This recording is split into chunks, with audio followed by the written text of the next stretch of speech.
Desde o começo da guerra entre Israel e o grupo terrorista Hamas, os casos de antissemitismo explodiram no Brasil. De janeiro a outubro, por exemplo, observou-se um aumento de 133% nas denúncias de atos e ameaças contra os judeus e judias em comparação com o mesmo período de 2022. Foram 467 denúncias registradas, ante as 44 em outubro de 2022, ou seja, um aumento de 961%. Explodiu. Os dados são da CONIB, a Confederação Israelita Brasileira, e da FISESP, a Federação Israelita do Estado de São Paulo. Muitos desses casos de antissemitismo vêm da normalização de uma narrativa contra israelenses e judeus em setores da esquerda, que enxergam Israel como um estado colonial que precisa ser combatido. Eu sou Amanda Hatzira, estudante de psicanálise de temas relacionados à cultura judaica e à sociedade israelense, e esse é o E Eu Com Isso, o podcast do Instituto Brasil-Israel. Eu sou o João Torquato, sou ativista do movimento negro e pesquiso os conflitos que se originaram a partir da desintegração da República da Iugoslávia. Muito desse antissemitismo em setores da esquerda é justificado como um antisionismo. Nesse caso, seria um ódio ao Estado de Israel e não aos judeus. Mas será que é mesmo? Para conversar com a gente sobre esse tema, nós convidamos o professor da Universidade Federal de São Paulo e membro do coletivo Judias e Judeus pela Democracia daqui de São Paulo, Daniel Feldman. Daniel, seja muito bem-vindo aqui ao Eu Com Isso. Eu que agradeço, Amanda e João, é um prazer estar aqui para a gente poder discutir esse tema difícil, duro, mas muito necessário e muito atual. E, Daniel, para começar aqui o programa, do ponto de vista histórico, né, quais são as origens do antissemitismo em setores da esquerda? Tem uma origem, tem uma raiz, é um fenômeno um pouco mais recente se comparado a outras formas, outras práticas de antissemitismo? Olha, João, eu acho que é importante para a gente tentar contextualizar o problema no seguinte sentido, tá? O antissemitismo, ele tem uma singularidade, tá? Ele é diferente de outras formas de racismo ou ódio social, o que não quer dizer que ele é menos ou mais grave, mas eu acredito que ele demanda outras formas de apreensão e de reflexão. Para a gente pegar as duas formas de ódio social que estão agora vindo à tona a partir do 7 de outubro. Se a gente pensa a islamofobia, quer dizer, a islamofobia vai ver o palestino, o árabe, o muçulmano como alguém atrasado, violento por natureza, fanático, exótico, impermeável a argumentos racionais, intolerante.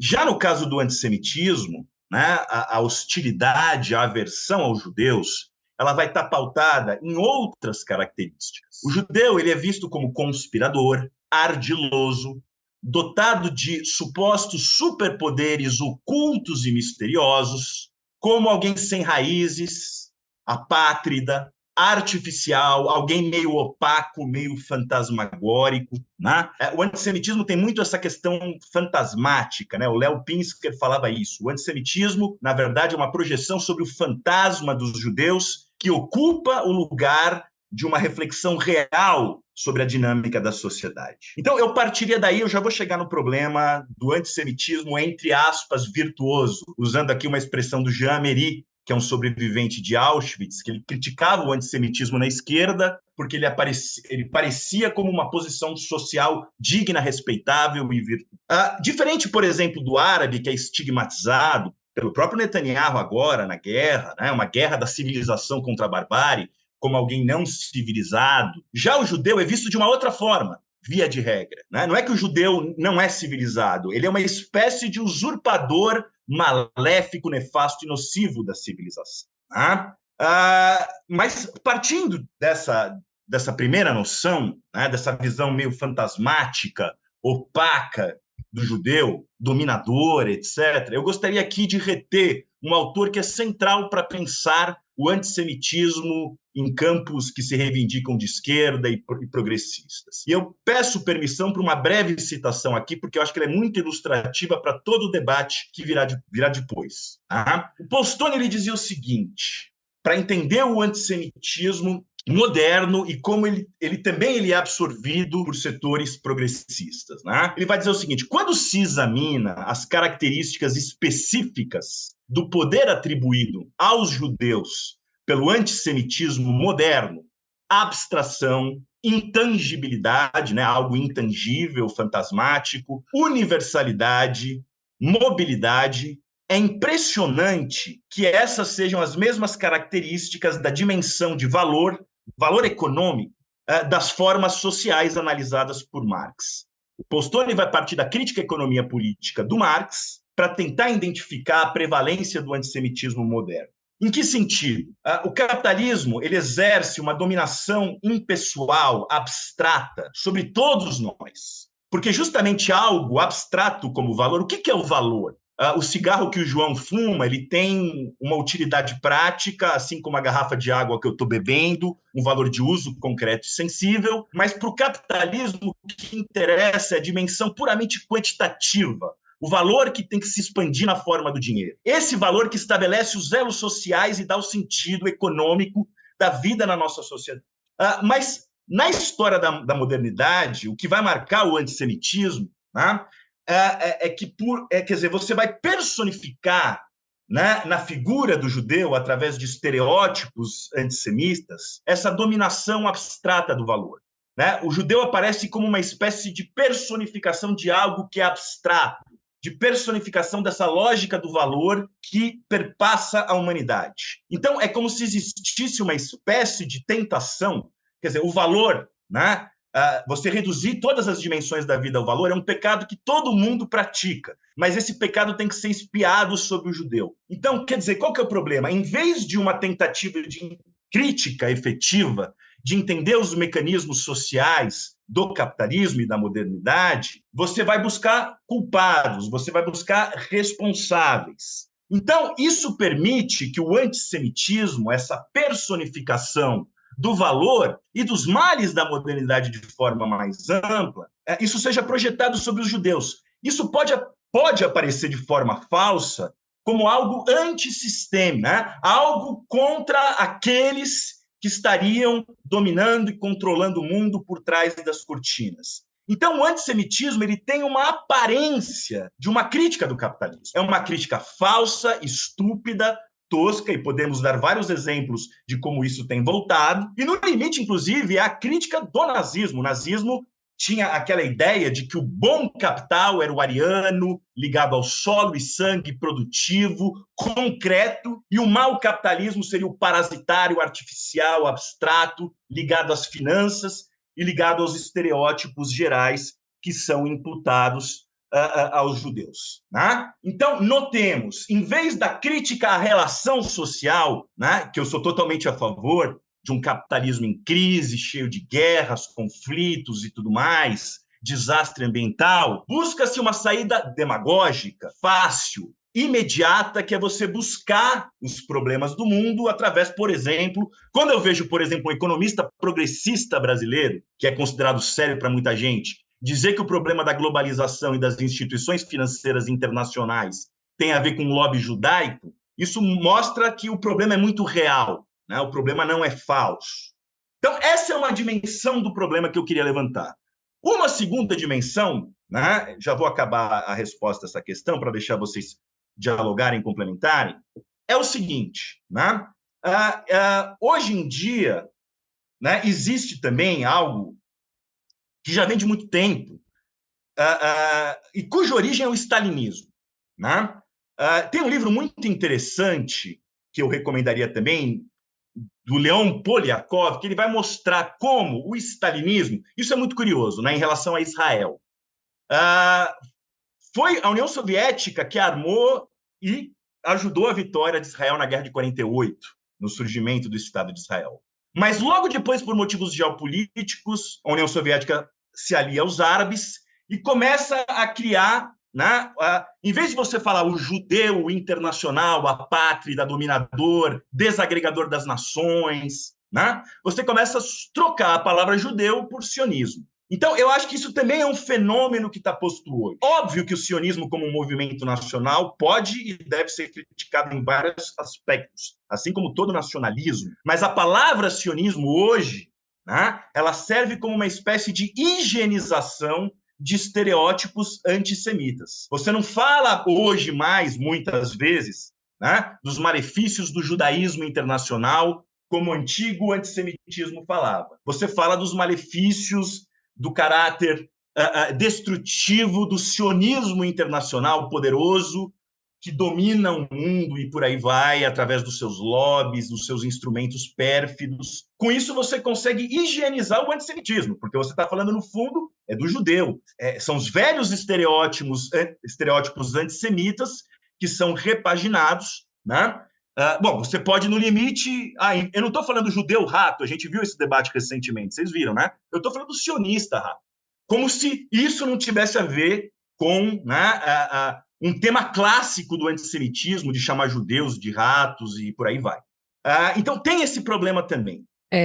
Você já, assim, numa primeira colocação, você já trouxe temas, assim, que se a gente começar a abrir, assim, né, são temas muito essenciais para essa discussão, mas entrando principalmente nesse último ponto que você trouxe, porque eu acho que você colocou muito bem, né, que houve falar agora de sionismo é realmente trazer, né, uma forma de antissemitismo assim limpinha, né, entre aspas, né, então, e como que a gente então faz, né, para reconhecer críticas legítimas, né, a Israel, porque por outro lado a gente vê, por exemplo, dentro da comunidade judaica, né, judeus judias mais à direita, né, trazendo críticas à torta e à direito, né, como se então qualquer tipo de crítica a Israel vira antissemitismo, né? Então como Sim. não cair nesse oposto, né, nesse extremo, né?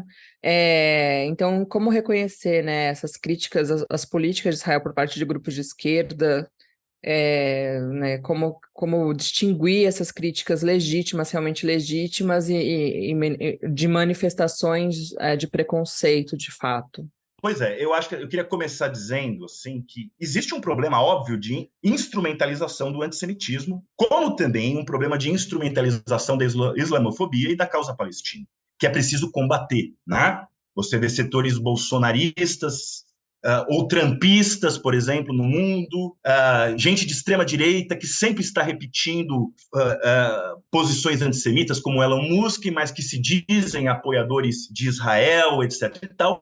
Óbvio que também há, do ponto de vista dos defensores dessa guerra, do que Israel está fazendo, a ideia de que a crítica a essa guerra, né, é antissemitismo, que é falso, né? Assim como também há uma instrumentalização da causa palestina. Vamos pegar um exemplo, poderia pegar vários. O Erdogan aparecendo como um grande defensor da paz agora, organizando conferências pela paz, quando ele está massacrando os curdos nesse mesmo momento, organizando a limpeza étnica dos armênios. Agora, o que eu queria chamar a atenção? Em primeiro lugar, inclusive para a gente combater a instrumentalização, a gente não pode cair num erro, né? Eu vejo muitas às vezes as pessoas na esquerda só falam do antissemitismo quando é para condenar uma instrumentalização. A instrumentalização, ela existe, sim, e deve ser combatida. Mas, se você combate só a instrumentalização e não combate o antissemitismo, né, a sua posição é falsa, é unilateral.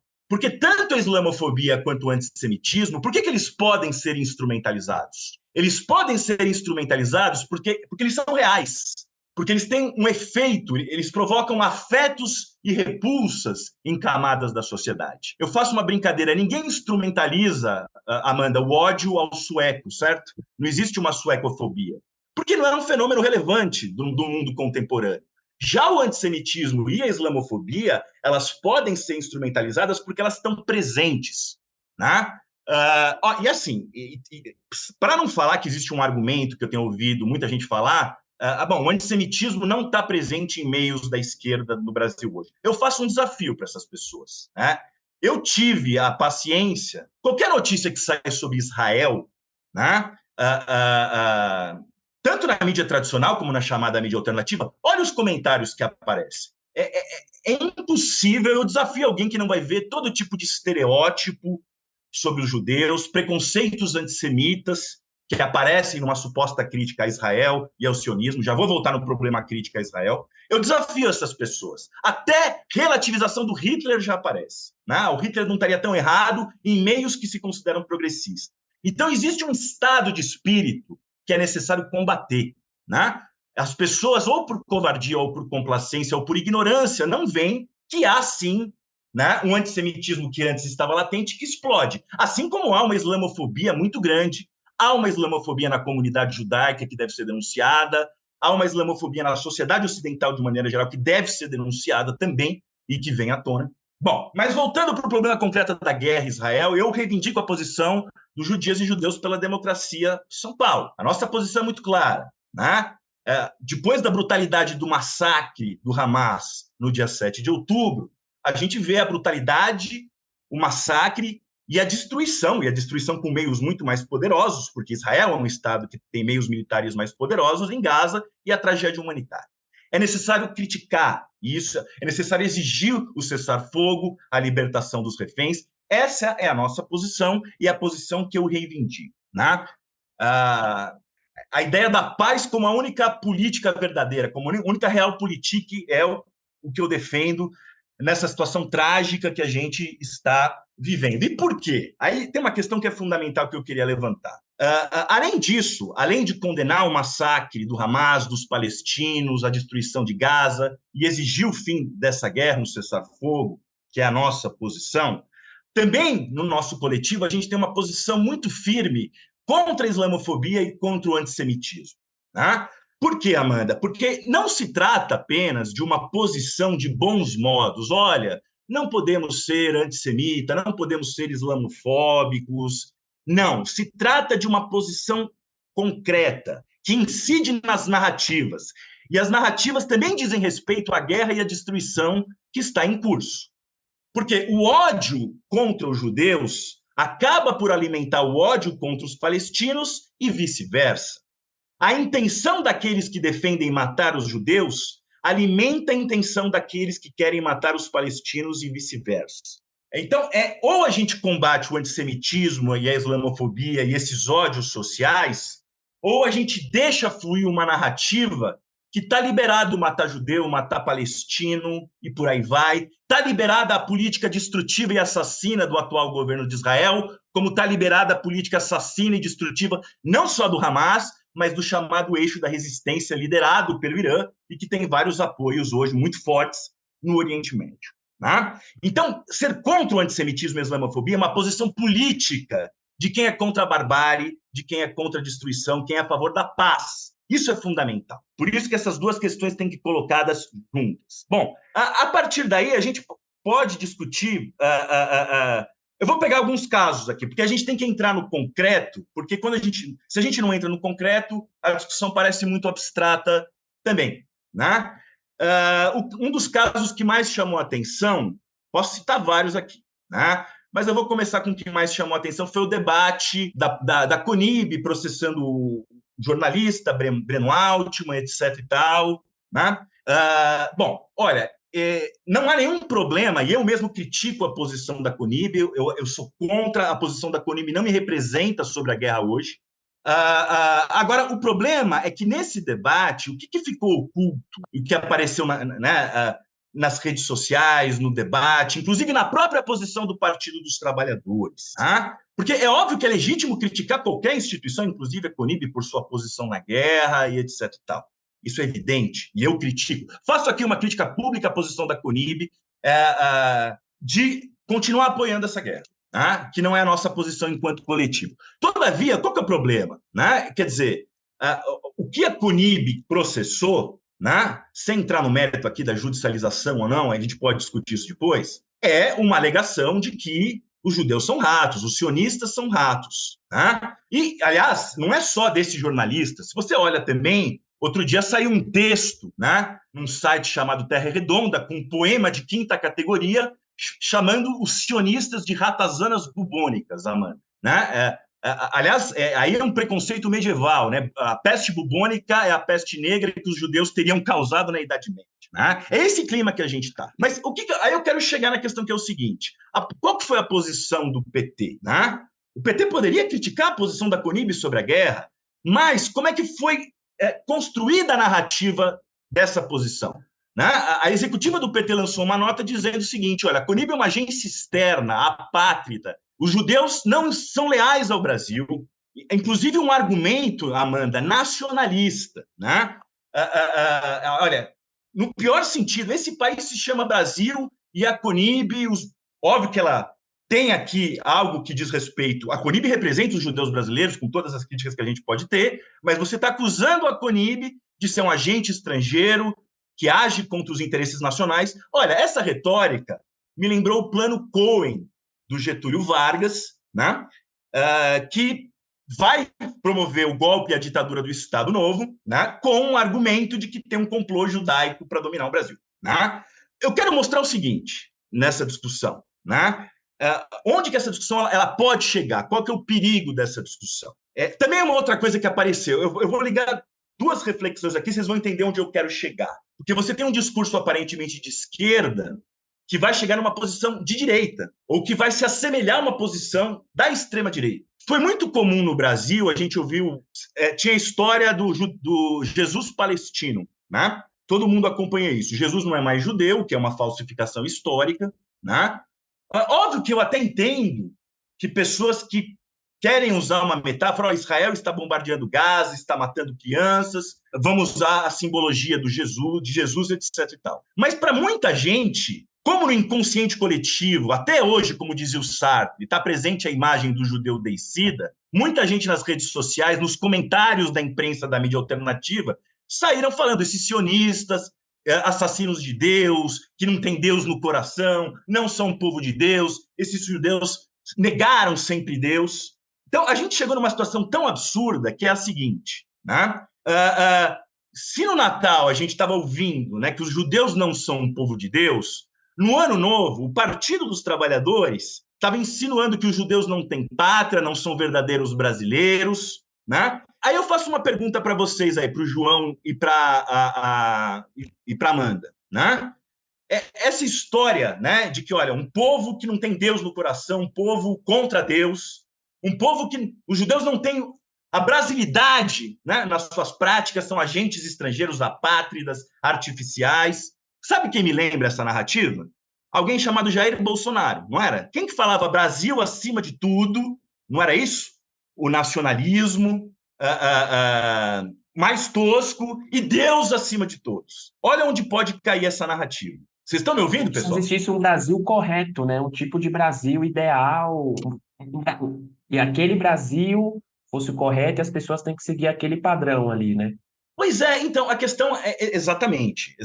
Não, e eu acho assim, você dizer, né, como foi dito pela Gleisi Hoffmann, presidente do PT, esse país se chama Brasil, vocês judeus não vão usurpar a nossa nação, né, como se os cidadãos judeus brasileiros fossem uma espécie de maus cidadãos, né?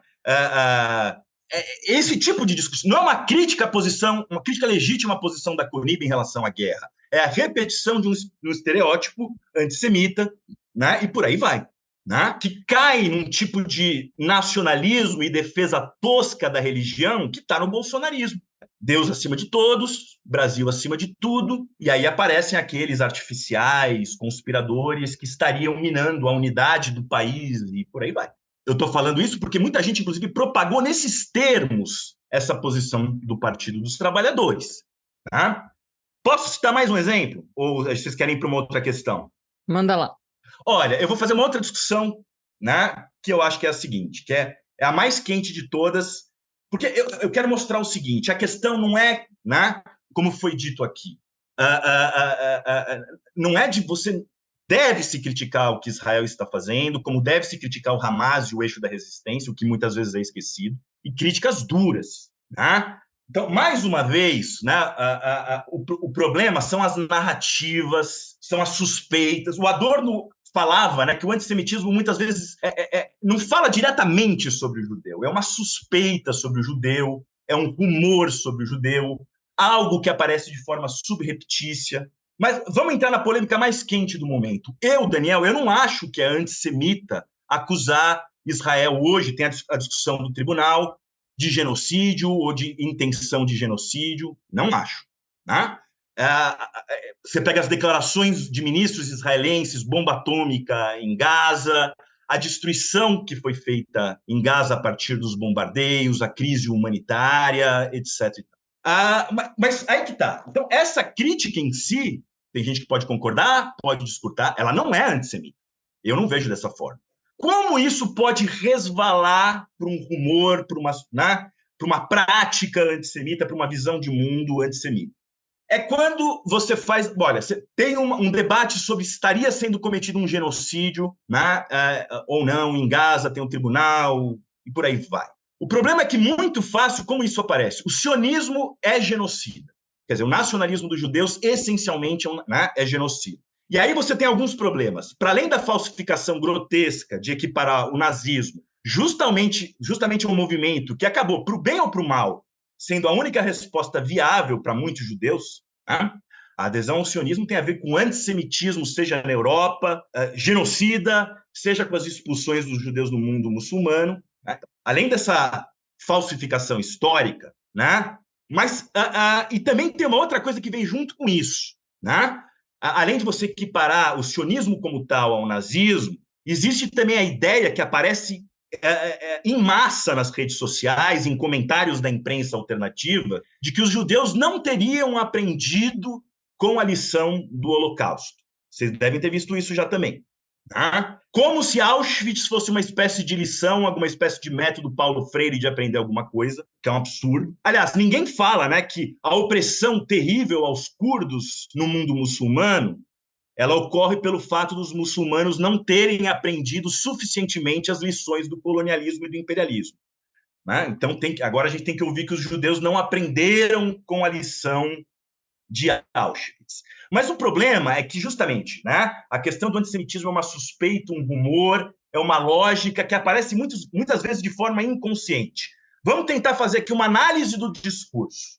Né? Qual que é a reflexão? Se o sionismo ele é nazismo, como está se dizendo por aí, o significante sionista ele se equipara ao significante nazista, certo? A gente sabe que na nossa cultura, com razão, o nazismo significa nada menos que o mal absoluto da humanidade, não é isso? Né? Então, também a gente sabe, fala-se isso, né? Com nazista não se discute, mas sim se destrói. Né? Então, no limite, se o sionismo, que é o movimento nacional dos judeus, se ele é igual ao nazismo, então, bom, com o sionismo não se discute, mas sim se destrói. Vamos acrescentar nessa análise do discurso, que aparece em várias falas, o seguinte qualificativo. Olha, os judeus não aprenderam nada com Auschwitz, eles foram talvez até bons alunos do nazismo e estão fazendo agora os judeus, como povo, estão fazendo uma barbárie do tipo nazista, estão repetindo. Qual que é a conclusão que se chega aí? Com nazista não se discute, se destrói, com sionista não se discute, se destrói, e no limite com judeu não se discute, não se destrói, né? Porque conscientemente ou não, esse percurso tortuoso é o que tem permitido muita gente racionalizar um desejo de aniquilação e de genocídio dos judeus que está no Hamas e no eixo da resistência. Então, o que eu estou querendo mostrar aqui? Eu estou partindo. É legítimo, sim, debater a questão do genocídio hoje, né? Mas isso vai sendo conduzido por uma narrativa tão tortuosa, né? Que no limite serve para muita gente, não para criticar o genocídio palestino, mas para justificar um desejo de genocídio dos judeus que está presente no Oriente Médio, no Hamas e no eixo da resistência. É uma postura que objetivamente corrobora, né, a destruição, a aniquilação de ambas as nacionalidades. Que hoje é verdade que os palestinos estão sofrendo muito mais, mas existe um desejo de destruição de ambos os povos. Ou a gente sai disso, ou a gente corrobora uma lógica de destruição. Tá? Esse é o meu ponto aqui. O ponto que você trouxe, Daniel, que eu achei que me chamou bastante atenção, né, quando você fala desse, entre aspas, antisionismo, que acaba sendo uma ferramenta para limpar o antissemitismo. E um fenômeno que eu vejo, em particular dentro dessa esquerda branca, é que também, em certo momento, serve para limpar o racismo. Por exemplo, uma coisa que eu presenciei, né, principalmente no ambiente social, quando as pessoas vinham com a narrativa de Israel, sua sociedade branca, tudo, e eu colocava presença, pluralidade étnica dentro da sociedade judaica israelense, colocando que existe racismo, que existe questões, trouxe um tema para até debater no Expresso Israel, que é uma situação mais recente, do atropelamento de uma criança etíope, de uma certa negligência que teve. O negro israelense, a partir desse momento que eu colocava essas questões, sofria um racismo direto, né, um racismo individual, por ser negro. E aí, chegando aqui no Brasil, esses mesmos setores, que hoje negam que existe antissemitismo na esquerda, quando eu fazia esses paralelos e evidenciava que havia conceitos racistas em relação aos negros judeus ou os negros israelenses, passavam a negar que também existe racismo dentro da esquerda, né? Então, hoje eles negam que existe antissemitismo, amanhã eles negam que existe racismo, e semana que vem eles negam que existe homofobia. Então, e uma dessas pessoas que fez essa crítica, né, que não existe racismo dentro da esquerda, mesmo você tendo uma vasta literatura do racismo como problema estrutural no Brasil, é um professor universitário. E aí, chegando à pergunta que eu queria fazer, né? Vai lá, vai lá. Você destacou é, o aumento da islamofobia, né? E, de fato, a gente presencia, a Amanda citou os dados aí da CONIB e da FISESP, do aumento do antissemitismo, mas a gente tem presenciado também o aumento da islamofobia. Aqui em São Paulo, teve o caso de uma família afegã que foi atacada numa estação de metrô. Teve uma criança, que, se eu não me engano, em Chicago, nos Estados Unidos, uma criança muçulmana que foi esfaqueada, infelizmente morreu. Dá para dizer que existe uma relação entre o aumento do antissemitismo e da islamofobia, principalmente depois do dia 7 de outubro? Eu acho que uma coisa curiosa que eu queria começar com isso, né? Falando do Elon Musk, não sei se vocês acompanharam um tweet, porque eu vou mostrar primeiro como o antissemitismo e a islamofobia aparecem juntos, apesar de terem as suas singularidades. Não sei se vocês viram um tweet do Elon Musk apoiando um supremacista branco americano, que justamente dizia, né, que os judeus eles estimulam um ódio dialético contra a sociedade branca americana, o WASP, né, o White Anglo-Saxon Protestant, né? E como é que é esse estímulo do, né? São todos Oi? semitas, né? São todos semitas, todo mundo no mesmo saco, é tudo semita. Isso, não, exatamente. E aí, porque na verdade eles também pegam, Amanda, a questão da islamofobia, porque é um argumento claramente antissemita. O judeu conspirador, que usa o seu superpoder, o judeu sempre age, né, em grupo, em conspiração. Né? Sempre está fazendo parte de um lobby, de uma posição aí tribal de dominação do mundo. Né? Então, o papel do judeu para esse tweet que o Elon Musk apoiou, né, defendeu, é de conspirar contra a boa e pura América. Mas justamente, Amanda, como é que é essa conspiração? Essa conspiração ela vai se basear no estímulo que judeus, ou muitos judeus, fazem a imigração para os Estados Unidos, que trazem hordas de minorias e muitas delas são árabes, muçulmanas. Então, notemos aqui, né, como você tem uma extrema-direita que trabalha com uma coisa clássica do antissemitismo, o conspirador poderoso, e trabalha com um elemento da islamofobia, né, de relatar o imigrante, uma horda de imigrantes bárbaros, inferiores, que não conseguem se adequar à suposta civilização moderna, e por aí vai. Então, eu começaria daí. Né? Você tem essa questão colocada. Eu acho que é inegável, por tudo que já foi falado aqui, eu acho que a islamofobia e o antissemitismo, até o texto que eu escrevi, que o João comenta, elas cumprem um papel que vai, inclusive, muito além do próprio conflito. Né? É como se elas cumprissem hoje o papel de ideologias, de narrativas que buscam, né, extravasar de uma forma reacionária, uma forma de ódio, o mal-estar da civilização, desse mundo que a gente está vivendo, crise econômica, social, guerras, todo o problema da migração, etc., e por aí vai. Né? Aí que está. Onde eu acho que tem várias dimensões dessa questão aqui. Acho que vocês me dão a oportunidade de pensar em alguns casos. É evidente, para mim, né, que a islamofobia e antissemitismo se retroalimentam por aquilo que eu já falei. Né? Quando você expressa uma intenção de ódio ou de matar judeus, você vai criar o reverso. Bom, você vai justificar o desejo, você vai dar forma para o desejo de matar palestinos, árabes, e vice-versa. Por isso que não tem saída fora do combate conjunto dessas duas formas de ódio social. Não adianta falar só de uma ou de outra, porque o problema das narrativas é sério. Óbvio que as narrativas não vão resolver aquilo mais imediato, um cessar-fogo, etc., uma ajuda humanitária a Gaza e a volta dos reféns. Não, mas é óbvio que a narrativa, sobretudo na questão Israel-Palestina, é muito importante, porque esse conflito ele adquire um caráter simbólico mundial e as pessoas se posicionam e acabam jogando lenha, né, naquilo que tem de mais deletério muitas vezes. Então, desse ponto de vista, João e Amanda, eu acho que é inegável que as coisas se retroalimentam. Por outro lado, também, qual que é uma outra questão que eu vejo que é muito preocupante na forma, bom, já que nós estamos falando aqui mais do problema da esquerda, na forma que uma parte da esquerda, não só da esquerda, mas uma parte da esquerda no Brasil tem tratado o problema do antissemitismo. Tem aqueles que falam que o problema não existe, né, como eu já comentei, que é um absurdo, né? Faço de novo o desafio, vai lá ver na imprensa alternativa, os comentários são feitos. Tem aqueles que só falam no problema da instrumentalização, que é real, mas que você não vai combater essa instrumentalização negando o fenômeno, como eu já disse, né? Agora, tem um outro argumento também, Amanda e João, que eu acho que é muito problemático, que vai dizer o seguinte: existe sim uma volta do antissemitismo, muita gente está falando isso, né? Existe uma volta do antissemitismo, mas a culpa disso é de Israel, ou de alguns judeus, ou é dos sionistas, ou é da CONIB, ou é do raio que o pá, né? É óbvio que eu acho que a brutalidade das políticas de Israel, elas ajudam a incensar o antissemitismo.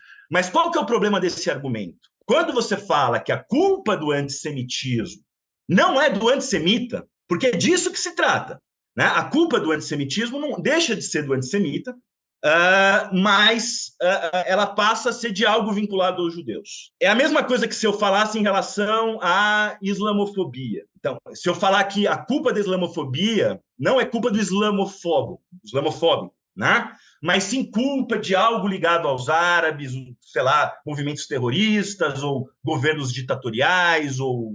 Óbvio que é culpa do islamofóbico, né? E eu estaria sendo preconceituoso em não reconhecer isso. E poderíamos continuar, a mesma coisa. Bom, né? De quem que é a culpa do racismo? Contra os negros no Brasil? Não é do racista, né? Não de algo vinculado a alguns negros, ou enfim. Porque qual que é o problema dessa narrativa aqui? Tem que combater a islamofobia, né, e o antissemitismo. Tem que falar sim, e eu acho sim que, por exemplo, a política do Netanyahu, ela acaba criando as condições para que um discurso antissemita que estava intocado ganhe mais força. Mas a culpa do antissemitismo é do antissemita. A culpa da islamofobia é do islamofóbico. A culpa da homofobia é do homofóbico, do racismo, e por aí vai. Sabe por quê? Porque, do contrário, né, eu acho que esse argumento, inclusive, ele serve como um salvo-conduto. Tem antissemitismo, sim. Eu reconheço que tem, mas a culpa é dos próprios judeus ou de algo vinculado aos judeus. Então, muita gente se sente confortável para, no mínimo, flertar com estereótipos antissemitas. Mas é culpa da violência de Israel e por aí vai. Não sei se vocês entendem meu ponto. Eu acho que isso é central, né? Como essa coisa de quem que é a culpa? A culpa do ódio social é daquele que propaga o ódio social. Óbvio que temos que refletir sobre as condições do mundo que tem feito, não só em Israel-Palestina, cada vez mais gente propagar formas de ódio social, xenofobia e por aí vai. Mas, no fundo, é uma responsabilização dos judeus do ódio. A culpa do antissemitismo é dos judeus. Esse discurso aparece muito também, que seria a mesma coisa que falar a culpa da islamofobia é do árabe, do palestino e por aí vai. Isso é um discurso muito pernicioso, a meu ver. E, assim, você como professor universitário deve estar presenciando, né, muito como o antissemitismo está acirrando, né, também nos meios acadêmicos. As universidades brasileiras, né, principalmente em cursos de ciências humanas, têm aderido cada vez mais ao boicote, por exemplo, acadêmico, desvinculando, fazendo cair convênios, por exemplo, com universidades israelenses, impedindo que intelectuais, que são justamente pessoas progressistas que pensam no conflito, né, de uma forma mais progressista, que trazem pensamentos justamente pela paz e convivência ali entre os povos. E aí, né, os judeus e judias, historicamente, estão nas lutas, né, ao lado das minorias, de grupos minorizados. Tem um livro, né, muito importante que fala sobre isso, né, chama Judeus Não Contam, né, do escritor e comediante britânico David Badiel. Ele fala justamente sobre esse mito racista que você trouxe aqui, você discutiu bastante aqui na nossa conversa, justamente sobre a detenção, né, dos judeus em torno de riqueza, privilégio, poder, esse controle atribuído aos judeus,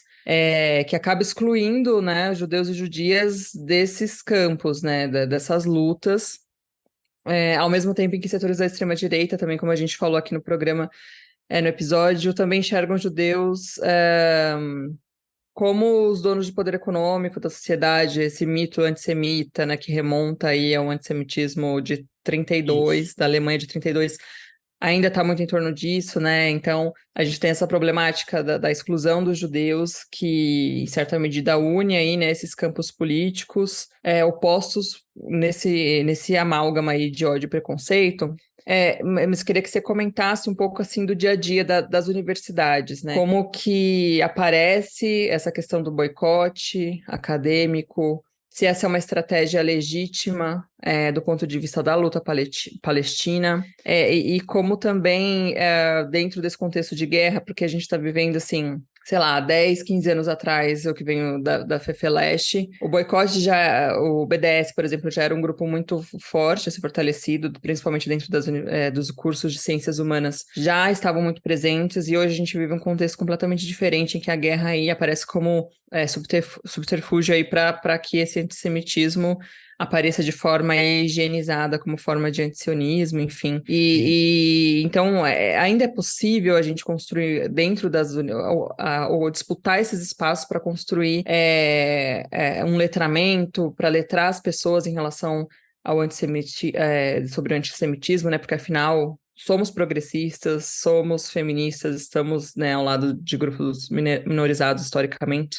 Como que funciona aí? Acho que sei que são muitas questões, mas queria que você comentasse um pouco desse contexto dentro das universidades, como que tem aparecido, como tem chegado para você. São muitas questões e ótimas questões, eu vou ver se eu consigo contemplar, Amanda, todas elas, porque eu acho que tudo isso volta, não tem como não voltar, existe um problema sério, concreto, que é identificar o antissemitismo. O antissemitismo ele é diferente, né? Ele não é pior ou melhor, ou não é mais ou menos grave que outras formas de ódio, mas ele se apresenta de outras formas. Então, trazendo um pouco dessa discussão, essa é uma coisa muito interessante, porque, por exemplo, essa é uma discussão que eu tive com algumas pessoas, inclusive universitárias, recentemente, sobre o tema. E, aliás, muita gente com PhD, muita gente douta, isso que me impressiona também, né?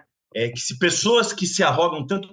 Aliás, muitas pessoas, inclusive, agora viraram especialistas na vida dos judeus, na história dos judeus, né? É impressionante. Pessoas que não têm o menor conhecimento sobre o problema histórico do antissemitismo, sobre a história dos judeus, que querem mostrar para você o que é, o que não é antissemitismo. Existe essa arrogância bem ocidental também, que eu diria, acadêmica, de querer mostrar. Mas vamos por partes. Voltando aqui, qual que é a questão? A questão do antissemitismo é sui generis.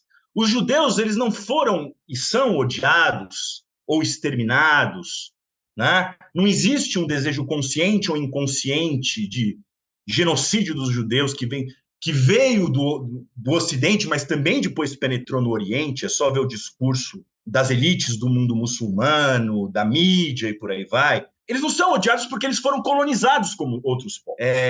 Digamos, o privilégio, entre aspas, do judeu não ter sido um povo colonizado não isentou de ter sido perseguido, expulso, massacrado, e sofreu uma desconfiança que vem desde o povo deicida, lá do Sartre, até hoje, o povo que domina o capitalismo através de um complô, ou em outros momentos, o socialista sem pátria, né?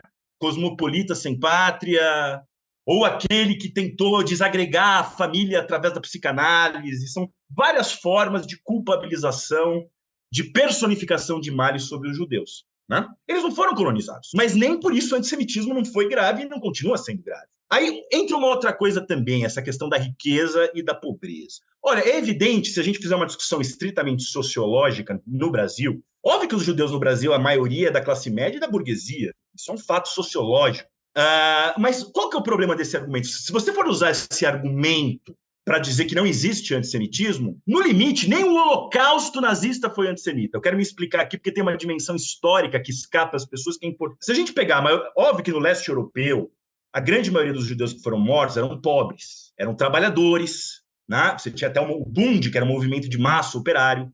eram pequenos artesãos, eram emprestadores de dinheiro, pequenos comerciantes, a grande maioria dos judeus no leste europeu. Agora, o mero fato dos judeus serem um povo urbano no leste europeu já fazia com que eles tivessem uma renda maior do que a massa camponesa que vivia na semi-servidão no leste europeu.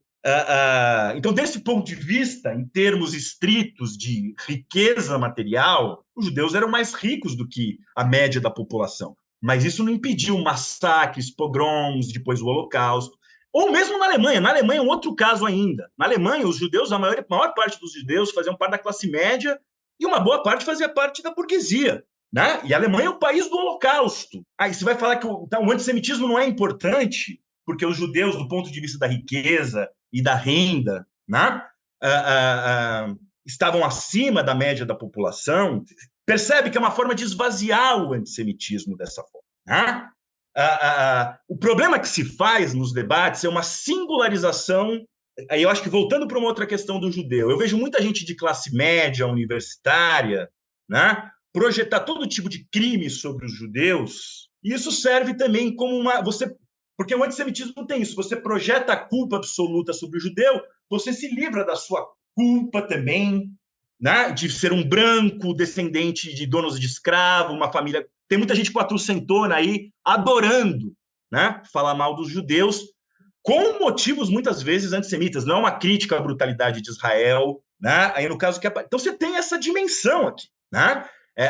Essa dimensão, digamos, de você projetar um mal que existe, que faz parte no Brasil de um país, como o João falou, escravista, racista, com histórico colonial. Bom, você encontra alguém que seria supostamente mais branco ainda, né?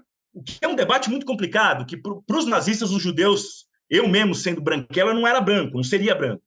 Mais da metade dos judeus israelenses são descendentes do mundo árabe e do Irã, que não são brancos. Tem os judeus etíopes, que o João bem lembrou.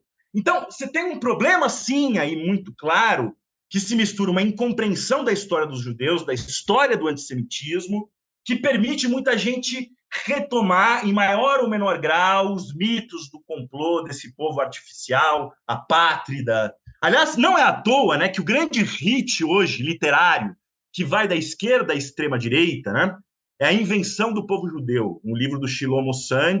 Eu nem estou criticando tanto o livro, mas a forma que ele é usado para dizer que os judeus são meio artificiais, logo Israel é algo artificial. Os judeus não existem, é uma coisa esquizofrênica, né? Os judeus não existem, são um povo inventado, mas ao mesmo tempo eles estão em todo lugar. Porque aí que está. Essa discussão sociológica é legítima fazer. Os judeus fazem parte de uma elite, de uma classe média. Agora, a comunidade árabe aqui no Brasil não faz também? É uma pergunta que eu faço. Os árabes libaneses aqui em São Paulo não fazem parte de uma elite econômica? Aliás, se você pensar do ponto de vista político, olha a política no Brasil. Você tem Temer, Maluf, Haddad, Kassab, Shalita. Só que ninguém fala de um complô árabe. Não que não existe islamofobia no Brasil. Existe muito forte. Mas como é que aparece? Os judeus sempre é o complô, é a CONIB, agência estrangeira. Em relação aos árabes, e muitos prosperaram, fazem parte das elites, etc., econômicas e políticas no Brasil. Não, então, aí que tá, tem que ver como cada forma de ódio social, né, ela aparece aí no caso. Eu não sei se eu respondi a tua questão, Amanda, ou faltou algo que você queria que eu falasse mais, mas eu vejo dessa forma. Né? Não tem que ter uma postura de pecado original, não. Né? Existe confusão e as pessoas, através da discussão aberta, isso que eu queria... Como é que você encara esse problema, João e Amanda, a meu ver? Por isso que eu não sou a favor de ficar judicializando as coisas, não que a judicialização em certos casos não sirva. A forma da gente combater essa situação que a gente está colocando hoje, ser extremamente flexível na forma, fazer debate, não post em rede social, que isso não adianta.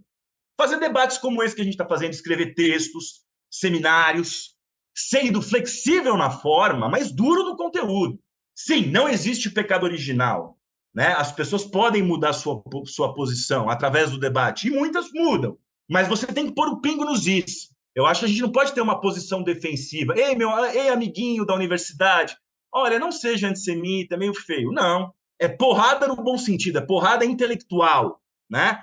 Olha, o que você está falando é um absurdo, e mostrar por A mais B que a sua posição não só é um absurdo, como no contexto da guerra, ela está alimentando um clima genocida dos dois lados. né? Antissemitismo e islamofobia, da forma como elas estão postas hoje no Oriente Médio, elas servem para legitimar o extermínio de um e de outro, né? Então, tem muita gente que diz falar em nome da causa palestina, mas que está corroborando uma narrativa que serve para a direita israelense querer massacrar os palestinos. É devolver esse argumento, na verdade. Você trouxe um elemento aí, Daniel, que é bem interessante, que você fala, entre aspas, de uma esquerda branca, quatrocentona, e é isso, né? Você vê um monte de pessoas brancas, privilegiadas, que quando entraram na universidade, ganhou um carro do pai ali, estudou em boas escolas, nunca sofreu uma abordagem policial na vida, e aí alguns debates me colocar como, por ser judeu, como um racista, um defensor de uma supremacia judaica no, em Israel, sendo que essa pessoa aqui no Brasil goza de todos os privilégios que a branquitude proporciona e muitas vezes tem uma liberdade que eu não tenho, enquanto um cidadão negro brasileiro, de falar, né? E aí é um ponto que eu queria entrar que muitas das críticas a Israel, que algumas são legítimas, mas que a gente, para o que a gente está discutindo aqui, a gente vê que muitas vezes essas críticas se transformam em antissemitismo, ou às vezes a própria natureza da crítica é antissemita. Sim. E tem essa narrativa de que Israel seria um Estado branco, colonial, e os atos do Hamas, por exemplo, seriam um ato de resistência contra um projeto colonial ali no território. Por que você acha que esses setores da esquerda compram essa narrativa, mesmo o Hamas sendo um grupo reacionário, fundamentalista, que em determinados aspectos ou questões tem ideias diferentes do que esses setores da esquerda defendem, que luta por um Estado laico, mas que defende, acha legítimo e reivindicam, não só reivindicam os atos, mas reivindicam politicamente, institucionalmente, o Hamas e outros grupos fundamentalistas religiosos, como o Hezbollah, por exemplo, ou os Houthis. Primeiro, questão da esquerda apaixonada pelo Hamas e por aí vai, ou relativizando o Hamas, já vou chegar nesse outro problema. Mas, para contextualizar, eu acho o seguinte, né? Bom, o conflito Israel-Palestina, eu acredito que ele é contraditório, porque, de um lado, ele é totalmente assimétrico, existe uma ocupação, existe, antes da guerra mesmo, o bloqueio a Gaza. Desse ponto de vista, para os palestinos, Israel é o Estado opressor, não existe meio termo nessa discussão. Ele é assimétrico em força militar e uma opressão verdadeira, cotidiana que existe. Agora, ao mesmo tempo, ele é um conflito que envolve duas narrativas nacionais, que têm seus pleitos, que têm histórias diferentes e que, por circunstâncias históricas diferentes, reivindicam a sua expressão nacional na região. Na minha opinião, eu não quero entrar aqui no debate de como resolver esse conflito a longo prazo, ainda mais na situação que a gente está. Mas não existe solução fora de um entendimento das duas nacionalidades que lá vivem. Não existe. Para acabar com a opressão dos palestinos, mas para você ter um reconhecimento das duas nacionalidades em todo o Oriente Médio. Porque o problema de Israel não é só a questão palestina. Bom, voltando à questão aqui, né? O problema de você chamar o Hamas de resistência, para mim, isso é você trair a ideia de resistência. A questão não é que os palestinos não têm direito à resistência, inclusive, em certos casos, uma resistência violenta contra um exército que vai desocupar um território. Eu defendo. Mas a questão é que o Hamas sempre teve um outro programa político, uma outra visão política, que une meios e fins. Que meios? Matar civis judeus. E agora, estupro, sadismo, decapitação. Esses meios bárbaros do Hamas têm a ver com a sua finalidade como movimento político. Você tem que expulsar os judeus, matar os judeus, Israel não deve existir. E é um discurso que se alimenta do antissemitismo desde sempre. A Irmandade Muçulmana, ela tinha um programa antissemita antes da fundação de Israel. O eixo da resistência do qual o Hamas faz parte, aliás, o 7 de outubro, recentemente, foi reivindicado pelo próprio Irã também. Tem uma visão de mundo claramente antissemita. Aliás, uma das coisas da instrumentalização da islamofobia, né? Você pega o Ayatollah Khamenei e ele fala que direitos de gays e direitos de mulheres fazem parte de um complô sionista também.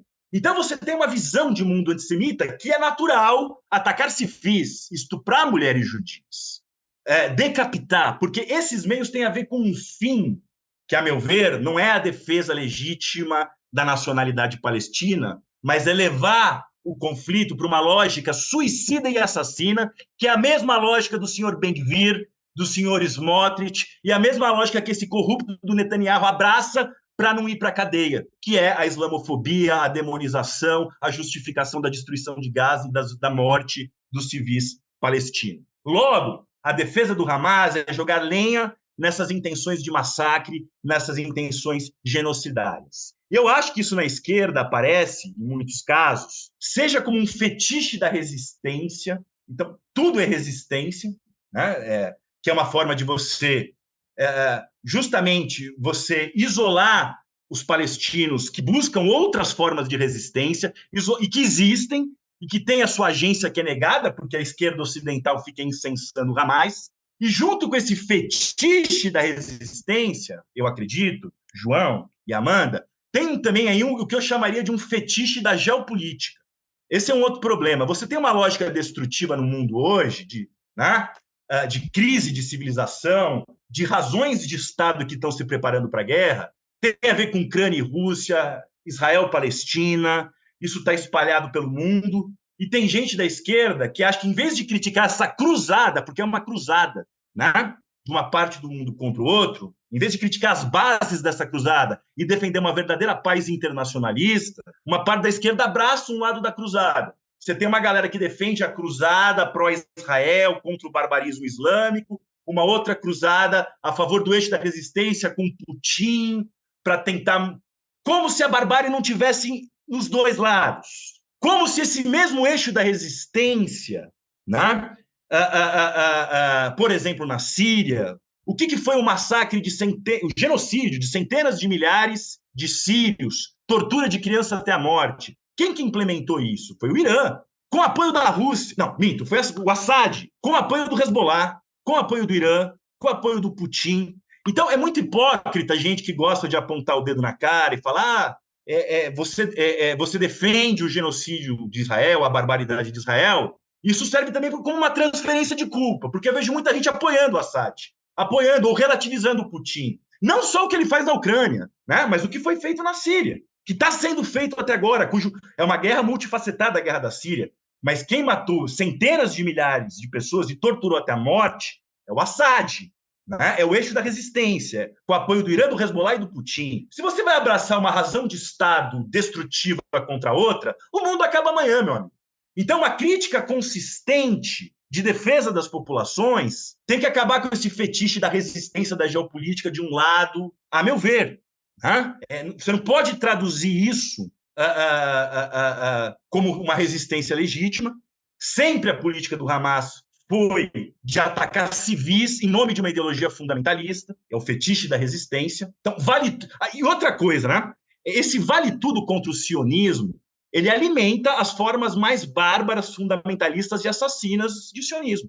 Óbvio, e vice-versa. Hamas e Netanyahu, eles têm uma aliança, né, muito concreta, um ajuda o outro nessa dinâmica assassina e suicida. Né? Aliás, é uma aliança, inclusive, material. A gente sabe que o Netanyahu, para enfraquecer a autoridade palestina, deixou o Qatar encher de dinheiro o Hamas, porque ele queria criar um inimigo para tentar convencer a sociedade israelense que é impossível qualquer paz, qualquer acordo com os palestinos. Então, se a gente pensar que isso é resistência, ou que isso é uma posição legítima no cenário geopolítico, eu estou fora, meu amigo.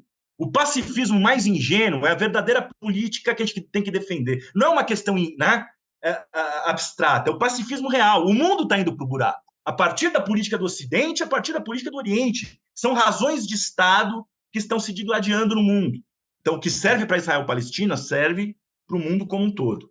Eu acabei indo bastante longe, mas é que essa questão de vocês suscitou isso. Não, tudo muito denso, assim, mas eu acho que, assim, como a gente sempre fala, que o nosso episódio seja, assim, ponto de partida para outras discussões, para que a gente construa outros espaços também para trazer esses assuntos que são tão importantes. E eu queria te agradecer muito mesmo, Daniel, pela sua contribuição, né? Eu acho que você tem muita bagagem aí para falar sobre esse assunto. E, gente, quem está escutando, leia também o que o Daniel escreve. Eu acho que vale muito a pena para vocês se aprofundarem nesse tema também, especificamente. Então, queria te agradecer muito, Daniel, por ter aceitado falar com a gente, por ter trazido um pouco aí do teu conhecimento para compartilhar sobre esse assunto. Eu que agradeço, né, o espaço que vocês deram, né? Já é a segunda vez que eu venho aqui, numa situação mais dramática, eu acho, né? Tudo se agravou em relação a 2019. Agradeço muito a João, acho que as perguntas foram muito instigantes também. E voltando aqui, vamos continuar, a gente precisa debater, né? Debater os problemas, pensar e não deixar a estupidez vencer, porque existe uma tendência, eu não estou me isentando disso, né? Um dos sintomas do problema da própria universidade, que na própria universidade os discursos estupidificados e embrutecidos e fáceis e simples, eles têm ganhado muito peso. Então, combater isso é fazer iniciativas como essa, escrever, debater, né?